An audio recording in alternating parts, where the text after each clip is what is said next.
Be me, 27 years old. Junior conservator at the Metropolitan Archives. Work in the sub-basement, level B3. No windows, no cell service, just rows of metal shelves and the hum of the dehumidifier. The air smells like old paper, vinegar, and dust. I love it. My entire life is controlled variables. Temperature, 68 degrees. Humidity, 45%. Social interaction, near zero. My job is to fix things that are falling apart. Glue spines, wash paper, rebind history. It is quiet. It is safe. Tuesday morning, 8 a.m. I unlock the heavy steel door to the lab, turn on the lights. One flick. The fluorescent tubes buzz to life. I put on my white cotton gloves. I sit at my workbench, pick up a scalpel, ready to scrape glue off a 19th century ledger. Then I hear it. A sound. A loud, grinding screech. Coming from the vacant studio next door. I freeze. The studio has been empty for 3 years. The screech happens again. Metal on metal. My heart rate spikes. My sanctuary is breached. I stand up. Walk to the connecting door. It's slightly ajar. I push it open. The room is chaos. Crates everywhere. Tools scattered on the floor. In the center, a woman. Overalls covered in grease, safety goggles pushed up into messy hair. Welding torch in one hand, sandwich in the other. She looks at me, chews slowly, swallows. Hey, do you have a hammer? Mine is missing. Be me, staring. No, this is the paper lab. We don't use hammers. She blinks. Paper lab. Right, fragile stuff. Got it. She turns back to her crate, kicks it. It opens. Never mind. Found it. I back out of the room. Close the door. Lock it. Sit back down. My hands are shaking slightly. The silence is gone. Through the wall, I hear rhythmic banging. Clang, clang, clang. My controlled variables are ruined. This is the beginning of the end. Be me. 2 weeks later, her name is Val, short for Valerie, or Valkyrie, or something violent. She is the new Metalworks restorer. She fixes statues, gates, old weapons. She is loud. She hums while she works. Off-key. She drops heavy things. She sings along to the radio. I wear noise-canceling headphones. It doesn't help. I can feel the vibrations in the floor. 10 a.m. Break time. I go to the break room down the hall. It is a small closet with a coffee maker and a table. She is there, sitting on the table, not the chair, the table, drinking something that smells like battery acid. Morning paper boy, she says. I stiffen. My name is Arthur. Okay, Artie. I hate Artie. I pour my tea. Earl Grey.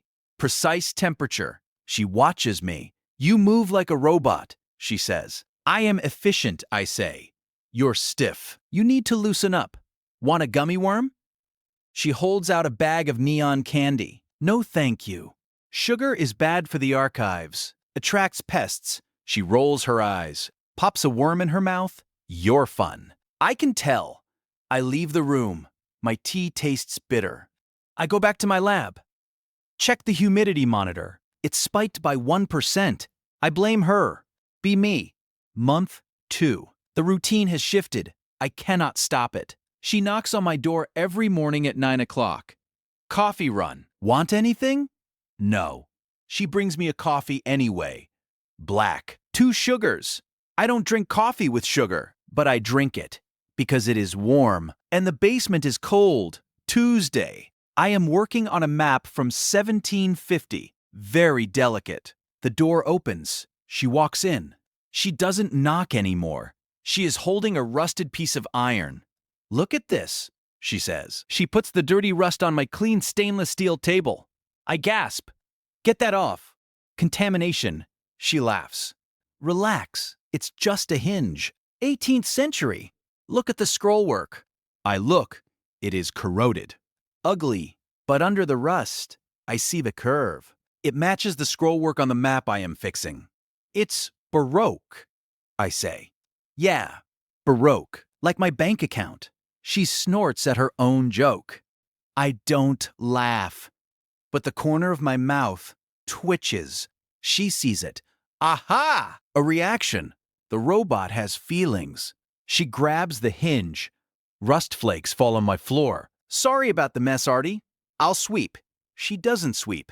I sweep, but I keep the rust flake in a small jar, unlabeled, just to analyze the composition. Obviously. Be me. Month 4. It is raining. A heavy storm. The city is flooded. Subways are down. It is 18 o'clock. Everyone else has gone home. I am still working. Glued a spine wrong, have to redo it. The lights flicker, then die. Pitch black. The emergency red lights hum on. The basement looks like a submarine. Silence. Then, a voice from the wall. Artie? You still here?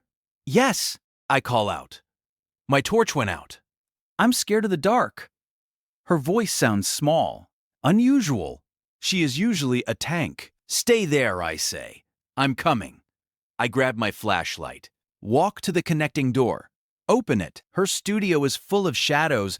Giant statues look like monsters in the red light. She is sitting on the floor, knees to chest. Hey, she says. Hey. I shine the light on the floor, not her face. Respect. Power is out, I say. No shit, Sherlock. She tries to laugh. It sounds wet. I sit down next to her. Not too close. 2 feet of distance. The concrete is cold. It's just a storm, I say. I know. I hate not being able to see. We sit in silence. For a long time, I can hear her breathing. It is shaky. I reach into my pocket, pull out a granola bar. Emergency rations. Here. She takes it. Wrapper crinkles in the dark. Thanks. She breaks it in half, hands half back to me. Split it. I'm not hungry. Eat the damn granola, Artie. I take it. We eat in the dark. Chewing sounds loud. You know, she says, this basement isn't so bad when you're here. I stop chewing. My chest feels tight. Probably indigestion. It is structurally sound, I say. She bumps her shoulder against mine. You're an idiot. We stay there until the lights come back on. 20 o'clock. She stands up, brushes dust off her pants. Her eyes are red. She doesn't acknowledge it. I don't acknowledge it. See you tomorrow, Artie. See you, Val. She leaves. I go back to my lab. I look at the empty wrapper. I don't throw it away. I put it in the trash. Then I take it out. Put it in my drawer, just to keep the workspace clean. No other reason. Be me. 6 months in, routine has assimilated her. 8 o'clock, arrival. 9 o'clock, she brings coffee. 12 o'clock, lunch. We eat in her studio now. My lab is too clean. Her studio is interesting. She has a radio. Plays classic rock. I pretend to hate it. I actually know all the words to Bohemian Rhapsody now. Today she is polishing a silver chalice. I am eating a sandwich. Ham and cheese. Crusts cut off. She looks at my sandwich. You eat like a toddler. I eat like a civilized person. She grins. Smudge of silver polish on her nose. It bothers me. I want to wipe it off. I reach out. Stop myself. Hand her a napkin instead. Your face. She takes the napkin. Misses the spot. Did I get it? No. Here? No. She leans forward. Closes her eyes. Just do it, perfectionist. My heart does a weird flip. I freeze. Then I reach out. Use the napkin. Wipe the gray smudge off her nose. Her skin is warm. She has freckles under the grime. I didn't know she had freckles. I pull back quickly. Done. She opens her eyes, looks at me, quiet for a second. Thanks, Doc. She goes back to polishing. Rubs the chalice harder than necessary. I finish my sandwich. I can still feel the heat of her skin on my fingers. Must be the friction. Physics. Be me. 8 months. It is winter. The heating in the basement is garbage. I am wearing a sweater and a lab coat and a scarf. She comes in, wearing a tank top and welding leathers. Aren't you cold? I ask. I have a torch, Artie. I'm making fire. She is working on a massive stained glass window. Church restoration. The glass is beautiful. Reds and blues. She calls me over. Hold this lead came. I need 3 hands. I walk over. I am not a vice clamp. Shh. Hold here. She guides my hands. Her hands are rough, calloused. Mine are soft, lotioned daily. Contrast. I hold the lead strip. She leans in with the soldering iron. Smell of melting flux. Acrid smoke. She is focused. Tongue sticking out slightly. Sweat on her forehead despite the cold. She is inches from me. I look at her eyelashes. They are long. Caught a snowflake of ash. Steady, she murmurs. I am steady. I am a statue.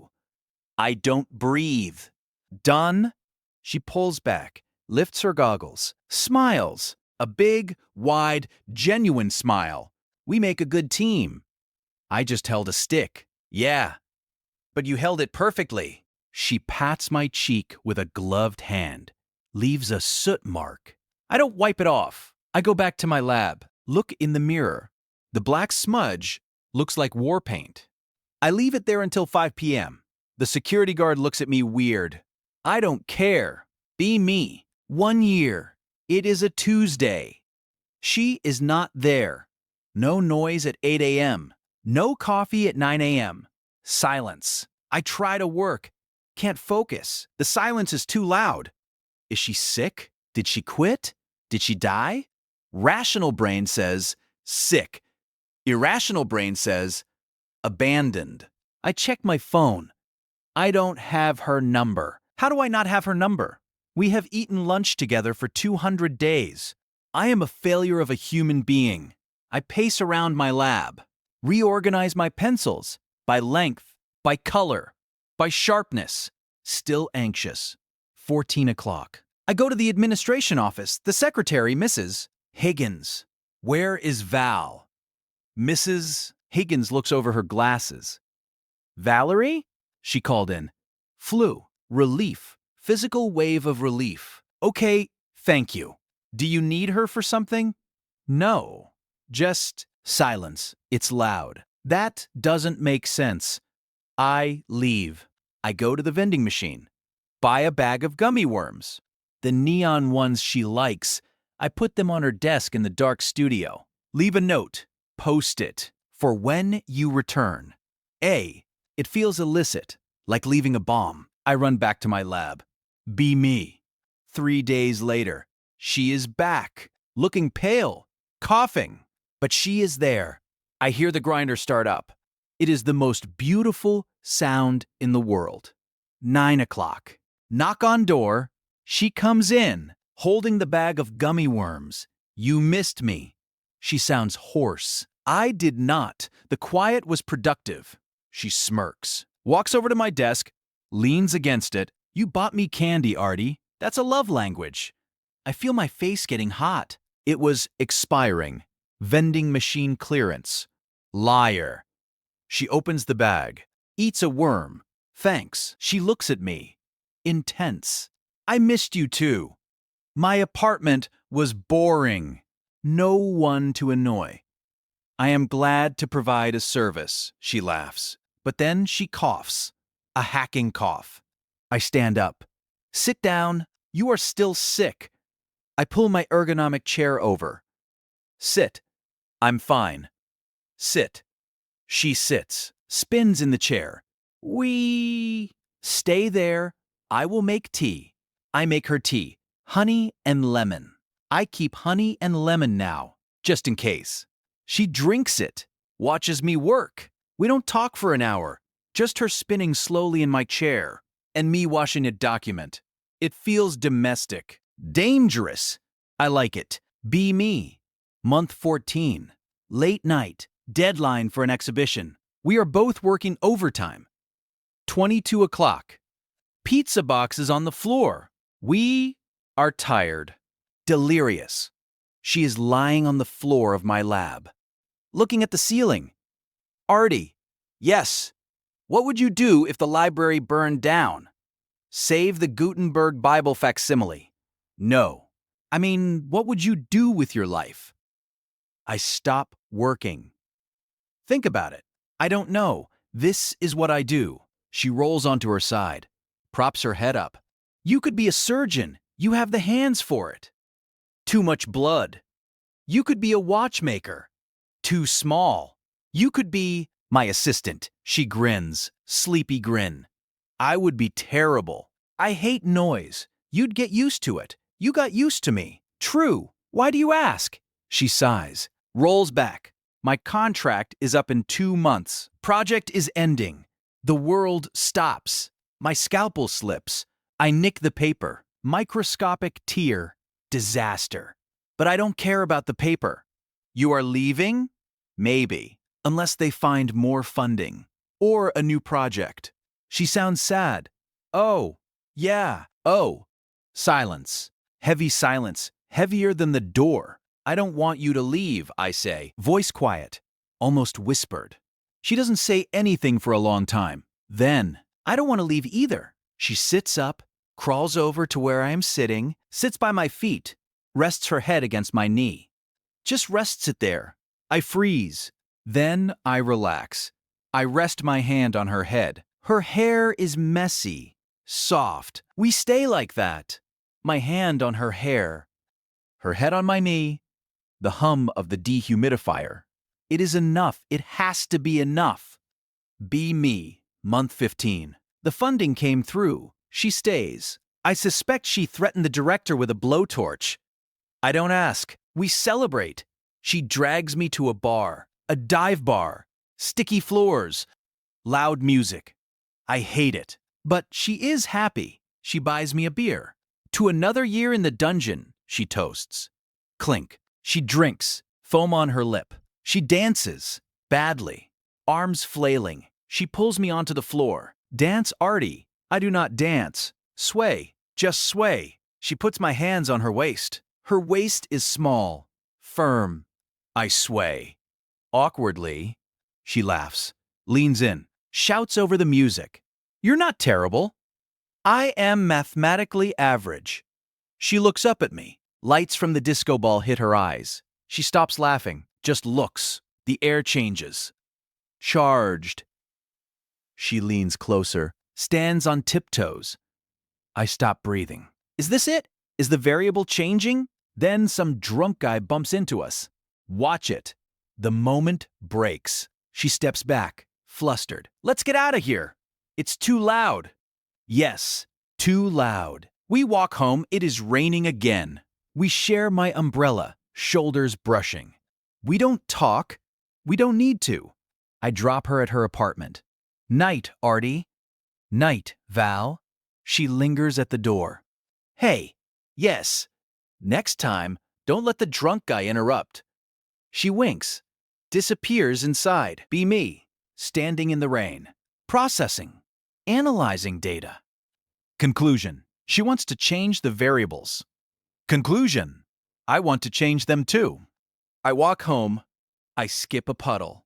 I actually skip. Nobody saw it. Be me. Month 16. We are comfortable. Dangerously comfortable. She leaves her spare clothes in my locker. I keep her favorite tea in my drawer. We have merged territories. Tuesday afternoon. I am archiving photographs. She comes in. Silent. No tools. Just holding a small box. For you? It is not my birthday. Just open it. I open it.